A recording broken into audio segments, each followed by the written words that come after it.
నమస్తే. ప్రస్తుతం గాంధీ భవన్‌లో ఉన్నాం. సో, తెలంగాణ రాష్ట్ర వ్యాప్తంగా కూడా ఫీజు రీయింబర్స్‌మెంట్ గురించి కొంత చర్చ నడుస్తుంది. అయితే గతంలో ఉన్నటువంటి పెండింగ్ బిల్లులన్నీ కూడా మేము ఇప్పటికే మొత్తం కూడా ఏస్తున్నాము. కొంత మనకున్నటువంటి బడ్జెట్ లోపాల వల్ల లేట్ అవుతుంది. కానీ ఒకవైపు విద్యార్థులు మాత్రం మీరు అంటే 4 విడతలుగా ఇస్తామంటున్నారు. కానీ మేము ముందు కట్టి మళ్ళీ విడతలు అవన్నీ వచ్చేసరికి లేట్ అవుతుంది. సో, మా పేద మధ్యతరగతి వాళ్ళు చదువుకోవాలంటే ఇబ్బంది అవుతుందంటూ కూడా మరి విద్యార్థులు ఆరోపిస్తున్నారు. సో మాట్లాడదాం ఈ అంశాలపైన. మానవత రాయ్ గారు ఉన్నారు మనతో పాటు. అన్న ఏం చెప్తారు? ప్రధానంగా గవర్నమెంట్ ఫీజు రీయింబర్స్మెంట్ ఇస్తున్నప్పటికీ కూడా అంటే ముందే విద్యార్థులు కట్టాలంటే మధ్యతరగతి వాళ్ళు అంటే లో క్లాస్లో ఉన్న వాళ్ళకి అది చాలా ఇబ్బందిగా మారే అవకాశం ఉందనేది కూడా బయట చర్చ నడుస్తుంది. కరెక్ట్. ఇటీవలే హైకోర్టు తీర్పిచ్చింది మల్లారెడ్డి కాలేజ్ విషయంలో. ఫీజు బకాయిలు ఉన్నప్పటికీ అది రాష్ట్ర ప్రభుత్వం నుంచి ఎట్లాగూ వస్తాయి. కాబట్టి మీరు ఆ బకాయిలు వస్తేనే సర్టిఫికెట్లు ఇస్తాం అంటాం అనేది నేరం, చట్ట ప్రకారం కుదరదు. అట్లాంటి వాళ్ళపైన పోలీస్ స్టేషన్లో కేసులు కూడా నమోదు చేసుకోవచ్చు అని చెప్పి గతంలో తీర్పులు ఉన్నాయి, ఇప్పుడు తీర్పులు ఉన్నాయి. కానీ ప్రైవేటు కళాశాల యాజమాన్యాలు కావాలని చెప్పి విద్యార్థుల్ని సర్టిఫికెట్లు ఇవ్వకుండా వేధిస్తాను. కాబట్టి హైకోర్టు మొన్న తీర్పిచ్చింది. కాబట్టి మేమేమంటున్నామంటే ఇది ప్రభుత్వ కళాశాలల్లో ఇది లేదు. ఒకవేళ ₹1,00,000 ఫీజు ప్రభుత్వ కళాశాలలో విద్యార్థికి రాష్ట్ర ప్రభుత్వం బకాయి ఉన్నా ప్రభుత్వ కళాశాల ప్రిన్సిపాల్ అందరూ కూడా వాళ్ళతో హామీ పత్రాలు రాసుకొని సర్టిఫికేట్ వాళ్ళ అవసరాలకు ఉద్యోగాలకు ఇస్తూనే ఉన్నారు. అట్లాంటప్పుడు ప్రైవేట్ కళాశాలకు ఎందుకు ఇవ్వవు అని అడుగుతున్నాం మేము. అదేవిధంగా ఇవాళ ఒకసారి ప్రభుత్వం జాప్యమైందంటే ఆల్రెడీ మొన్న ఫీజు బకాయిలు ఎవరి అయ్యాన్ని దాదాపు 8,000 కోట్లు గత ప్రభుత్వంలో బకాయిలు. వాస్తవంగా 2013-14లో 800 కోట్లు బకాయిలు ఉంటే కాంగ్రెస్ ప్రభుత్వం బీఆర్ఎస్ చేతిలో పెట్టినప్పుడు 1,360 కోట్లు బకాయిలు ఉన్నాయి. 2015 సంవత్సరంలో కేసీఆర్ ప్రభుత్వం ఆ బకాయిల్ని దాదాపు అట్లనే ఉంచి 800 కోట్లు మాత్రమే తీర్చింది. ఆ బకాయిల్ని ప్రతి సంవత్సరం కూడా అంటే 2,200 కోట్లు లేక 2,300 కోట్లు అవుతున్నాయి. 14 లక్షల మంది విద్యార్థులకు జమ చేయాలి ప్రభుత్వం. కానీ కేసీఆర్ ప్రభుత్వం నిర్లక్ష్యం మూలంగా 2016, 17, 18, 20, 22, 23 వరకు కూడా వాళ్ళు బకాయిలు పెట్టకపోవడం వల్ల 8,000 కోట్లు బకాయిలని. ఆ నిర్లక్ష్యం ఎవరిది? గత ప్రభుత్వాన్ని అయినప్పటికీ ఈ ప్రభుత్వం అంటే ఒకటే కదా ఏదైనా కానీ. కాబట్టి విద్యార్థుల యొక్క కళాశాల యాజమాన్యాల యొక్క ప్రయోజనాలు దృష్టిలో పెట్టుకొని దశల వారీగా విడుదల చేస్తామంటున్నాం. అదేవిధంగా గత ప్రభుత్వం బీఆర్ఎస్ ప్రభుత్వం పదవీ విరమణ చేసినటువంటి ప్రభుత్వ ఉద్యోగులకు 8,000 కోట్లు బకాయిలు పెడితే 100 రోజుల్లో దశల వారీగా 2,000 కోట్లు 2,000 కోట్లు 2,000 కోట్లు 6,000 కోట్లు విడుదల చేసినాం, లేదా మొన్ననే విడుదల చేసినాం. అదేవిధంగా మిగిలిన 1,000 కోట్లు 2,000 కోట్లు ఉంటే వాటిని కూడా తర్వాత బడ్జెట్లో లేకుంటే వచ్చే నెలలోనూ 2 నెలల్లోనూ ఒక మొత్తానికి విడుదల చేయడానికి ప్రభుత్వం సిద్ధంగా ఉన్నది. నిరుద్యోగుల వర్షన్ కావచ్చు, అలాగే చదువుకుంటున్న వాళ్ళ వర్షన్ కావచ్చు, అంటే మీరు మూసి కావచ్చు, వేరే ఇతరత్ర ప్రాజెక్టులు అంటే ఎంబటే ఇవ్వాల్సిన అవసరం లేని కూడా ఎంబటే ఇస్తున్నారు. ఇది విద్యార్థులది, దట్టు లేని వాళ్ళది అంటే చాలా వెనుకబడిన తరగతి వాళ్ళకి సంబంధించి ఇవి ఇవ్వడం వల్ల మరి ప్రభుత్వానికి మంచి పేరు వస్తుంది అనేది కూడా. ప్రభుత్వానికి కాంగ్రెస్ ప్రభుత్వ పథకం అది. ఫీజు రియంబర్స్మెంట్ పథకమే కాంగ్రెస్ పెట్టింది. పేద బడుగు బలహీన వర్గాల విద్యార్థుల్ని ఎంతోమంది డాక్టర్లు ఇంజనీర్లు చేసింది.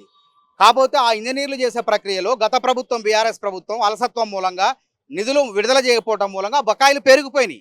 ఆ పేరుకుపోయిన బకాయిల్ని దశల వారీగా మేము విడుదల చేస్తాం, సంయమనం పాటించండి. చట్ట ప్రకారం అయితే కళాశాలలో సర్టిఫికెట్లు మంజూరు చేయాలి కోర్సు పూర్తి అయిపోయిన తర్వాత. ఏదైనా ప్రభుత్వం నుంచి బకాయిలు రావాలంటే విద్యార్థుల నుంచి హామీ పత్రం రాసుకొని ఒకవేళ ఏదైనా అదనపు బకాయిలు ఉంటే ఆ బకాయిలు తీసేసుకొని. అదే కదా మల్లారెడ్డి కాలేజ్ విషయంలో మల్లారెడ్డి కోర్టు ఏం చెప్పింది? కోర్టే కదా అంతిమంగా మీరు సర్టిఫికెట్లు బకాయిలు ఉన్నా ఆపొద్దు, ప్రభుత్వం నుంచి రావాల్సి ఉంటే ప్రభుత్వం ఇస్తుంది, ఎక్కడికి పోదు అనే కదా తీర్పు ఉద్దేశం. మరి కోర్టు తీర్పును ధిక్కరిస్తున్నారా వీళ్ళు? కాబట్టి మేము ఏమంటున్నామంటే కొంచెం సమయం పట్టండి విద్యార్థులారా. కాబట్టి ఈ ఫీజు రియంబర్స్మెంట్లో కూడా అనేక అక్రమాలు ఉన్నాయి, అవినీతి ఉన్నది. విద్యార్థులు లేకపోయినా ప్రైవేటు కళాశాలలు కక్కుర్తుపడి విద్యార్థులు ఉన్నట్లుగా చూపిస్తూ 1,000 కోట్లు వాళ్ళు కాజేస్తున్నారు. కాబట్టి రేవంత్ రెడ్డి సర్కార్ ఏం చేసిందంటే ఈ సంవత్సరం నుంచి ఏంటంటే కళాశాల యాజమాన్యాలు అంటే మూడో పార్టీ యాజమాన్య ఖాతాలో కాకుండా డైరెక్ట్ బెనిఫిట్ ట్రాన్స్ఫర్ పద్ధతిలో నేరుగా విద్యార్థుల ఖాతాలోకే బదిలీ చేస్తుంది రాష్ట్ర ప్రభుత్వం. కాబట్టి అక్రమాలు అవకతవకలు చేయడానికి అవకాశం లేదు. కాబట్టి మంచి కార్యక్రమాన్ని రేవంత్ రెడ్డి ప్రారంభించండు. దీనికి సహకరించాల్సిందిగా విద్యార్థులను కోరుతున్నా. కళాశాల యాజమాన్యాలు కూడా చెప్పినాయి గతంలో రేవంత్ రెడ్డి సర్కార్ మాతో పిలుస్తుంది, మాట్లాడుతుంది, బుజ్జగిస్తుంది, దశల వారీగా విడుదల చేస్తుంది. ఆ ప్రభుత్వం కనీసం మా మీద కక్ష సాధింపు చర్యలకు విజిలెన్స్ దాడులు చేసింది, రకరకాల ప్రయోగాలు చేసిందని కళాశాల యాజమాన్యాలుగా చెప్పింది. కాబట్టి మేము ఏమంటున్నామంటే వాస్తవంగా ఈ ప్రైవేటు కళాశాలన్నీ యూనివర్సిటీలు ఎవరుకున్నాయి? బీఆర్ఎస్ నాయకత్వం ఉంది. మల్లారెడ్డి ఎవరు? బీఆర్ఎస్ నాయకుడు. యూనివర్సిటీ ఆయనకే ఉంది. పల్లా రాజరేష్ ఎవరుకున్నాయి? కాంగ్రెస్ వాళ్ళు చెప్పండి.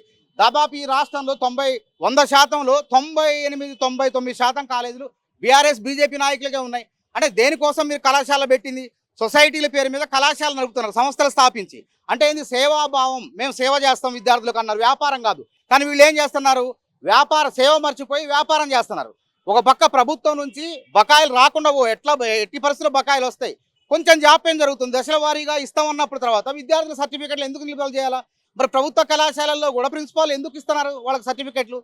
కాబట్టి ఇది కావాలని రాజకీయ బీఆర్ఎస్ పార్టీ, బీజేపీ వాళ్ళు కావాలని కాంగ్రెస్ ప్రభుత్వం మీద ఒత్తిడి తెచ్చి రాజకీయంగా లబ్ధి పొందాలని చూస్తున్నారు. వాళ్ళు ఎన్ని కుట్రలు చేసినా ఇవాళే ప్రకటించిన ప్రభుత్వం త్వరలోనే దశల వారీగా ఫీజు రింబర్స్మెంట్ పథకాన్ని విడుదల చేస్తామని చెప్పింది. ఇంకో విషయం ఏంటంటే కేంద్ర ప్రభుత్వం 60-40 నిష్పత్తిలో కేంద్రం 60% నిధులను మంజూరు చేయాలి ఈ ఫీజు రింబర్స్మెంట్కి, రాష్ట్రం 40% నిధులు మంజూరు చేయాలి. కాకపోతే కేంద్రం ఏం చేస్తుందంటే ఇవ్వకుండా తప్పించుకోవడం కోసం మీరు డైరెక్ట్ బెనిఫిట్ ట్రాన్స్ఫర్ పద్ధతిలో విద్యార్థుల ఖాతాలో మీరు 40% వేయండి అంటుంది. ఒకవేళ 1 రోజు 2 రోజులు జాప్యం అయితే ఆ డబ్బులు వేయకుండా తప్పించుకుంటుంది కేంద్ర ప్రభుత్వం. ఇది న్యాయమా? ఒకసారి ఆలోచన చేయండి. కాబట్టి ఇప్పటికీ కేంద్రం ఇవ్వాల్సిన బకాయిలు ఇవ్వట్లేదు. వాస్తవంగా ఈ ఫీజు రియంబర్స్మెంట్ పథకం అనేది దేశంలో ఎక్కడ లేదు, తెలంగాణలో ఉంది, తెలుగు రాష్ట్రాల్లో ఉంది. అది కాంగ్రెస్ ప్రభుత్వమే పెట్టింది. కాకపోతే కేంద్ర ప్రభుత్వము తప్పించుకోవడం కోసం 14 లక్షల మంది విద్యార్థులకు 2,400 కోట్లు అవుతుంది. కేంద్రం ఎంత ఇవ్వాలా? మనకి దాదాపు 400 కోట్లు ఇవ్వాల్సింది. 400 కోట్లు ఇవ్వకుండా 200 కోట్లు, 150 కోట్లు ఈ విధంగా తగ్గించుకుంటూ విద్యార్థుల యొక్క జీవితాలతో ఆడుకునేది కేంద్ర బీజేపీ ప్రభుత్వం. కాబట్టి కాంగ్రెస్ ప్రభుత్వం గత ప్రభుత్వ బకాయిలు రిటైర్డ్ అయినటువంటి ప్రభుత్వ ఉద్యోగులకు ఏ విధంగా మంజూరు చేసిందో, వాళ్ళందరినీ ఏ విధంగా సంతృప్తిపరిచిందో ఇప్పుడు కూడా కళాశాల యాజమాన్యాల ఖాతాలో వేస్తాం, విద్యార్థులు మాత్రం వేధించొద్దు. దశల వారీగా మొన్ననే 1100 కోట్లు వేసినాం చర్చలు జరిపి, మిగతాది వేయబోతున్నాం, కొద్దిగా ఆగండి. రాష్ట్ర ఆర్థిక పరిస్థితి గతంలో ధనకి రాష్ట్రం, ఇది అప్పుల కుప్పగా మార్చింది ఎవరు? కేసీఆర్. కాబట్టి ఇప్పుడే కేంద్ర ప్రభుత్వం కూడా రాష్ట్ర ప్రభుత్వం రేవంత్ రెడ్డి పరిపాలన మెచ్చుకుంటుంది. అప్పుల నియంత్రణ చేస్తుంది రేవంత్ రెడ్డి సర్కారు. ఆ ప్రభుత్వం కేసీఆర్ ప్రభుత్వం అప్పుల్ని ఇష్టం వచ్చినట్టు అధిక శాతం 11.9% వడ్డీలు తీసుకొస్తే ఆ వడ్డీలు దక్కించుకుంటూ రాష్ట్రాన్ని ఆర్థికంగా అభివృద్ధి పదంలో నడుపుతుందని చెప్పింది ఎవరు? కేంద్ర ప్రభుత్వం, నీతి ఆయోగ్, ప్రపంచ బ్యాంక్ చెప్పింది. కాబట్టి ఎటువంటి ఇబ్బందులు లేకుండా ఉద్యోగ సంఘాలు కానివ్వండి, లేకుంటే టీఎన్జీఓలు కానీ ఎవరు ధర్నాలు చేసినా, ఆర్టీసీ వాళ్ళు ధర్నాలు చేసినా ప్రభుత్వం చర్చలు జరిపి మర్యాదపూర్వకంగా వాళ్ళని గౌరవిస్తూ వాళ్ళ కోరికలన్నీ తీరుస్తున్నాం కదా క్రమక్రమంగా. అదేవిధంగా ఈ విద్యార్థుల యొక్క ఫీజు రియంబర్స్మెంట్ బకాయిలను కూడా తప్పకుండా ఉన్న బకాయిలన్నీ కూడా తీరుస్తాం. అందుకే ఈ ఏడాది నుంచి ఆ సమస్య రాదు, బకాయిలు పెరిగిపోయే అవకాశం లేదు. ఎందుకంటే నేరుగా విద్యార్థుల ఖాతాలో పోతున్నాయి. కళాశాల యాజమాన్యాలు కక్కుర్తి పడి విద్యార్థుల ఫీజు కాజేయకుండా ఒకవేళ వాళ్ళ ఖాతాలో వేసిన ఏం చెప్తున్నారు? మీకు ఆ ఫీజు ఉందని, ఈ ఫీజు ఉందని రకరకాల చెప్పి విద్యార్థుల దగ్గర నుంచి దోచుకుంటున్నారు. ఇంకోటి చేర్చుకునేటప్పుడు ఏం చెప్తారంటే మీకు ఫీజు రియంబర్స్మెంట్ పథకం వస్తుంది, కాళ్ళు పట్టుకుంటున్నారు. చేరండి అని తల్లిదండ్రులు కాళ్ళు పట్టుకుంటున్నారు. చేరిన తర్వాత ఏం చేస్తారు? జుట్టు పట్టుకుంటారు పిల్లగాళ్ళది. ఏంటంటే మీరు కట్టాల్సిందే, ప్రభుత్వం ఎప్పుడో ఇస్తుంది, వచ్చినప్పుడు మీకు ఇస్తామంటారు. కానీ ఇవ్వరు. ఏం చేస్తారంటే బస్ ఫీజులను, ఇంకో ఫీజులను, లైబ్రరీ ఫీజులను, రకరకాల ఫీజులు పెట్టి ఆ ప్రభుత్వం ఇచ్చినటువంటి ఫీజులను కూడా మిగిల్చుకుంటున్నారు. కాబట్టి ఇక్కడ కళాశాల అవినీతి లేకుండా విద్యార్థులకు లాభం జరిగే విధంగా మేము విద్యార్థుల పక్షం ఉన్నాం. మిగతా రాజకీయ పార్టీలు యాజమాన్యాల పక్షం ఎవడన్నా ప్రజాస్వామ్యంలో విద్యార్థుల పక్షం ఉంటాడా? లేకుంటే వ్యాపారస్తులు లేకపోతే యాజమాన్యాల పక్షం ఉంటాయా? కాంగ్రెస్ ప్రభుత్వం విద్యార్థుల పక్షాన ఉంది. త్వరలోనే కళాశాలకు కూడా మేలు జరిగే విధంగా, లాభం చేకూర్చే విధంగా విడుదల చేయబోతున్నాం. మీరు మొన్న ఇచ్చినటువంటి పోలీసు ఉద్యోగాలు వాళ్ళేమో 20,000 ఉద్యోగాలు ఏమని వాళ్ళు ధర్నాలు చేస్తున్నారు. ఈ రోజు కూడా ధర్నా చేసారు. సో ఏం చెప్తారు? ఇప్పుడు అడగడానికి కోరికలు అనంతం మన ఆర్థిక శాస్త్రమే చెప్తుంది. కాబట్టి ఇక్కడ ఉన్న రాష్ట్ర బడ్జెట్ని, తర్వాత మంజూరైనటువంటి పోస్టుల్ని ఆర్థిక శాఖ ఆమోదం తెలపాలా. ఒకటే చెప్తారు నిరుద్యోగులు అందరూ కూడా, మీరు గతంలో 2 లక్షల ఉద్యోగాలు ఇస్తా అన్నారు. అది కూడా మేమేమంటున్నాం? 2 లక్షల ఉద్యోగాలు ఈ భర్తీ చేస్తున్నాం. అసలు పాత ఉద్యోగాల బూజు దులపటానికే 30 నెలలు పట్టింది. అంటే రేవంత్ రెడ్డి గారు ఒక మంచి నిరుద్యోగుల మేలు కోరేవాడు కాబట్టి ఆయన ఏం చేసిండు? ముఖ్యమంత్రి కాంగలోనే విద్యార్థులకు నిరుద్యోగులు మేలు చేయాలని చెప్పి ఢిల్లీ వెళ్ళి union public service commission chairman మెంబర్లతో 3 గంటల సేపు భేటీ అయిపోయి పరీక్షలను ఎట్లా ప్రక్షాళన చేయాలని చెప్పి తెలంగాణ వచ్చి టీజీపీఎస్సీ ద్వారా నిర్వహించిన గ్రూప్ 1 కానీ, గ్రూప్ 2 కానీ, గ్రూప్ 3 కానీ టీచర్ ఉద్యోగాలు ఏమైనా లీకులు జరిగినాయా? పారదర్శకంగా వేగవంతంగా పరీక్షలు నిర్వహించి ప్రతిభావంతుల్ని గ్రూప్ 1 అధికారులు చేసిన లేదా? ఇలా గ్రూప్ 1 అధికారులు ఎవరు? మట్టిలో మాణిక్యాల వాళ్ళంతా ప్రతిభ ఉన్న వాళ్ళు, అనాథలు, తల్లిదండ్రులు లేని వాళ్ళు, కనీసం ఆర్థికంగా స్తోమత లేని వాళ్ళంతా కూడా ఇలా అధికారులు అయ్యారంటే అది రేవంత్ రెడ్డి గారి పుణ్యమే. కాబట్టి మీకు మేలు చేయడం కోసం రేవంత్ రెడ్డి ప్రయత్నం చేస్తారు. 2 లక్షలు అన్నాం, కానీ ఇప్పటికి ఎంత అయినాయి? 67,673 ఉద్యోగాలు, అంటే సుమారు 70,000 వేసుకోండి భర్తీ అయిన. ఇంకా ఎన్ని ఉద్యోగాలు ఖాళీగా ఉన్నట్టు? 1,30,000 ఉద్యోగాలు ఉంటాయి. అసలు గత ప్రభుత్వం పదవీ విరమణ చేసిన వాళ్ళకే మీకు ఇవ్వకుండా ఉద్యోగాలు ఇస్తే కాంగ్రెస్ ప్రభుత్వం రేవంత్ రెడ్డి గారు వచ్చిన తర్వాత పదవి విరమణ చేసే వాళ్ళందరినీ కూడా తొలగించి 6,000 ఉద్యోగాలు నిరుద్యోగులతో భర్తీ చేయాలని చెప్పి తయారు చేసిన లేదా 25,000 అవుట్ సోర్సింగ్ ఉద్యోగాల్లో అక్రమంగా తీసుకున్న వాడే జీతం తీసుకుంటూ అధికారులు అవినీతికి పాల్పడితే ఆ గుట్టు మొత్తం రట్టు చేసి ఇవాళ 1వ తారీఖునే ప్రభుత్వ ఉద్యోగులతో సరిసమానంగా అవుట్ సోర్సింగ్ ఉద్యోగులకు జీతాలు ఇస్తాడా లేదా? కాబట్టి పరిస్థితులను చక్కబెట్టడం కోసం రేవంత్ రెడ్డి ప్రయత్నం చేస్తాడు. ఈ ప్రయత్నానికి బీఆర్ఎస్ బీజేపీ వాళ్ళు అడ్డుపడుతున్నారు. నిరుద్యోగులారా మీరు కొంత ఆలోచన చేయండి. నిరుద్యోగులు ఖచ్చితంగా మీరు కావచ్చు, అలాగే చనగాని దయాకర్ కావచ్చు, అలాగే రియాజ్ కావచ్చు, ఇంకొంతమంది వాళ్ళందరూ కూడా నిరుద్యోగులను మోసం చేసిరు, మమ్మల్ని వాడుకొని మోసం చేసిరు అనేది ప్రధానంగా వినిపిస్తున్నారు. నిరుద్యోగ జేఏసీ స్థాపించి కేసీఆర్ పైన మొట్టమొదట కొట్లాడిందే మానవతరాయి. అది ఆ జేఏసీ నేనే పెట్టిన తర్వాత దాన్ని ఎవరెవరో వాడుకుంటున్నారు. ఏది ఏమైనప్పటికీ కేసీఆర్ పాలనలో నిరుద్యోగ కష్టం వస్తే మానవతరాయి స్పందించండు, దెబ్బలు తిన్నాడు. 40 కేసులు పెట్టుకుంది నిరుద్యోగుల కోసం నేను. అదేవిధంగా బోడా సునీల్ నాయక్ లైవ్లో వరంగల్ కాకతీయ యూనివర్సిటీ విద్యార్థి ప్రభుత్వ ఉద్యోగుల వయోపరిమితి పెంచొద్దు, మాకు అన్యాయం చేయొద్దు, మాకు ఉద్యోగాలు భర్తీ చేయండి అంటే పెంచింది పాపం మూట కట్టుకుంది ఎవరు? కేసీఆర్ కాదా? ఆ బోడా సునీల్ నాయక్ చనిపోవడానికి కారణం ఎవరు? వాళ్ళు కాదా? ముత్యాల సాగర్ ఖమ్మం రైలుకు మన రైలుకు ఎదురుకుపోయి ముత్యాల సాగరు నా చావుకు కరోనా కేసీఆర్ కారణం అన్నాడు. ప్రవళిక చనిపోతే కేటీఆర్ ఏ విధంగా అవమానించిండు? మర్చిపోయారు ఇవన్నీ. కాబట్టి రేవంత్ రెడ్డి పరిపాలనలో ఒక ప్రక్షాళన జరుగుతుంది. పారదర్శకంగా లీకులు లేకుండా చదువుకునే వాళ్ళకి ఉద్యోగాలు ఇచ్చే కార్యక్రమం జరుగుతుంది. నిన్న 6,000 మీరు అన్నారు, 20,000 అన్నారు, కానీ వాస్తవ పరిస్థితుల్లో ఎన్ని ఉద్యోగాలు ఉంటే 7,500 ఇచ్చినాం. అవును, ఖాళీ ఉన్నాయంటాం వేరు, ఆర్థిక శాఖ మంజూరు చేయటం వేరు. ఆర్థిక శాఖ ఎన్ని మంజూరు చేస్తే అన్ని ఎట్లా భర్తీ చేయాలా? వాళ్ళ లెక్క లీకులు చేసో దొడ్డిదారులో సింగరేణి ఉద్యోగాలు అమ్ముకున్నట్టు చేయదు రేవంత్ రెడ్డి సర్కార్. అందుకు నిరసనం 67,673 ఉద్యోగాల భర్తీ.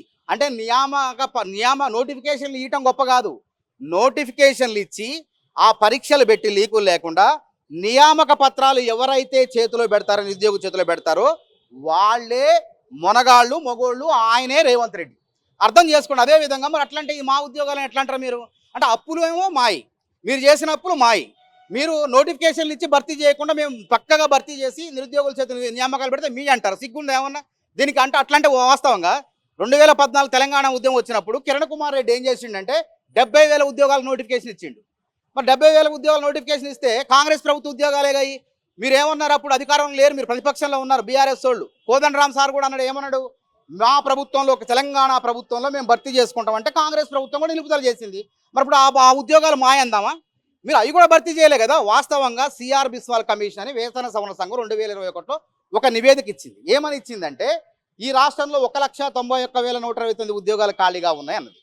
మరి 1,91,129 ఉద్యోగాలు ఉంటే వీళ్ళు ఏమన్నారు? బీఆర్ఎస్ వాళ్ళు ఏం ప్రచారం చేస్తున్నారు? మేము 10 ఏళ్ళలో 1,60,000 ఉద్యోగాలు భర్తీ చేసినామంటే మరి ఎన్ని ఉద్యోగాలు ఉన్నట్టు? 30,000 ఉద్యోగాలా? మరి 30,000 ఉద్యోగాలు ఉంటే 67,673 ఉద్యోగాలు రేవంత్ రెడ్డి సర్కార్ ఎట్లా భర్తీ చేసి నియామక పత్రాలు ఇచ్చింది? కాబట్టి వాళ్ళు నిరుద్యోగులను మోసం చేస్తారు. నిరుద్యోగుల యొక్క మేలు కోరేది రేవంత్ రెడ్డి సర్కారు, నిరుద్యోగుల యొక్క నాశనం కోరేది కేటీఆర్. ఎందుకంటే రైతుల ధర్నాకు రైతులు రావట్లేదని బాలకొమ్మ సుమనే చెప్పిండు. ఏమన్నాడు? రైతులు రాకపోతే మా వాళ్ళు 70-80 మంది వస్తున్నాం, కాబట్టి రైతులు రావట్లేదు, ఇక్కడ నిరుద్యోగులు రావట్లేదు. మన మీటింగ్ పెట్టిండు, ఎవడు వచ్చిండంటే మొత్తం మీరే బహిర్గతపరిచారు.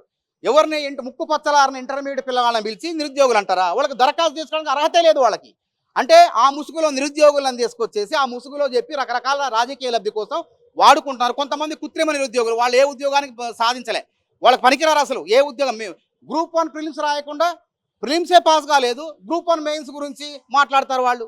అదేవిధంగా కానిస్టేబుల్ ఎగ్జామ్ రాయరు, దాని గురించి మాట్లాడతారు. పూర్వం ఏమన్నా వాళ్ళ నాయకుల నాలాగా ఏమైనా నిరుద్యోగ సంఘాన్ని స్థాపించి నిరుద్యోగుల కోసం కొట్లాడేలా? వాళ్ళకి ఏమైనా యూనివర్సిటీ నేపథ్యం ఉందా? యూనివర్సిటీలు ఎక్కడైనా పోరాటం చేశారా? లేకుంటే విద్యార్థి సంఘాలు ఏమైనా పని చేశారు? అడగండి, వాళ్ళని గుండె మీద చేసుకొని చెప్పమనండి. వీళ్ళు అకస్మాత్తుగా పుట్టుకొచ్చిందంటే కేటీఆర్ పుట్టించిన కృత్రిమ నిరుద్యోగులు. బీఆర్ఎస్ పార్టీ ఎంగిలి మెతుకులకు ఆశపడి నిజమైన నిరుద్యోగులు ఎప్పుడు లైబ్రరీలో ఉంటారు, మీటింగ్లకు వాటికి రారు. అట్లా చదువుకున్న వాళ్ళకి 67,673 ఉద్యోగాలు వచ్చి రోడ్ల మీద తిరిగి యూట్యూబ్ గొట్టాల ముందు ఎవరైతే మాట్లాడతారో వాళ్ళంతా కూడా దేనికి పనికి రాకుండా అయిపోయారు. వాళ్ళు అయిపోయింది, వాళ్ళ ట్రాక్ చేంజ్ అయింది. ఎన్నికల్లో పోటీ చేస్తున్నారు, ఎవరైనా నిరుద్యోగ ఎన్నికల్లో పోటీ చేస్తారా? నాకు ఉద్యోగం కావాలి, నా లక్ష్యం ఇదని పోరాటం ఎన్నికల్లో పోటీ చేస్తున్నారు, రీల్స్ చేస్తున్నారు. ఇదా నిరుద్యోగులు? ఎప్పుడు పుస్తకాల్లో తపస్సు చేసే వాళ్ళకే ఉద్యోగాలు వస్తాయి. వీళ్ళు కాసేపు ఇటు ఎటు కాకుండా అయిపోతారు. అసలు వాస్తవంగా ఎందుకు జాబ్ క్యాలెండర్ అసెంబ్లీలో ప్రకటిస్తే ఎందుకు జాప్యమైంది? గ్రూప్ 1 వాయిదా వేయాలి, గ్రూప్ 2 వాయిదా వేయాలి, గ్రూప్ 3 వాయిదా వేయాలి, డిఎస్సి వాయిదా వేయాలంటారు. అప్పుడున్నటువంటి పరిస్థితుల్లో ప్రభుత్వ పాఠశాలలో టీచర్ లేరు కాబట్టి టీచర్ ఉద్యోగాలు వాయిదా వేయటం కుదరదు, ఎగ్జామ్ అని చెప్పి ఎగ్జామ్ పెట్టినాం, నియామక పత్రాలు ఇచ్చినాం.